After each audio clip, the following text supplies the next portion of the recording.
Hi, చూడండి మా వాడైతే ఈరోజు ఒక పని అయితే చెప్పినాడు. ఆ పని కోసం అయితే వెళ్తానా. ఈ కార్ పార్కింగ్లో ఎంట్రీలో కిందికి అయితే వెళ్ళాలి, సిడిదాపులేకైతే. సిడిదాపు అంటే అదే అండర్ గ్రౌండ్. మనకు ఒక్క రవ్వ టైర్ అటు ఇటు మిస్ అయినా కానీ ఇటుపక్క గోడ ఇటుపక్క ఫోన్లు తగులుతాయి. అంత కరెక్ట్గా మర్జింగ్ అయితే వెళ్ళాలి. ఇక్కడ కొత్త డ్రైవర్లు అయితే పాపం భయపడతా దిగుతారు లోపలికి. ఇది వచ్చేసి అవినూస్లో. నేను ఎందుకు వెళ్తున్నా అంటే ట్రిమ్మర్ కోసం వెళ్తాను. ట్రిమ్మర్ తీసుకురామని చెప్పాడు వాడు. ట్రిమ్మర్ కోసం వెళ్తాను. అది దొరుకుతుందో లేదో అవినూస్లో ఉందంటే వచ్చినా.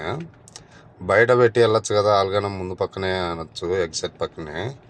కాకపోతే బయట ఈరోజు దుమ్ములు వేసింది కదా, బయట నడిచి ఎక్కడ వెళ్తావు. ఇదైతే డైరెక్ట్ పైకి వెళ్ళిపోవచ్చు అని వచ్చినాయి లోపలికి. ఇది ఫ్రెండ్స్, ఈ ట్రిమ్మర్ కోసం అయితే వచ్చినాయి.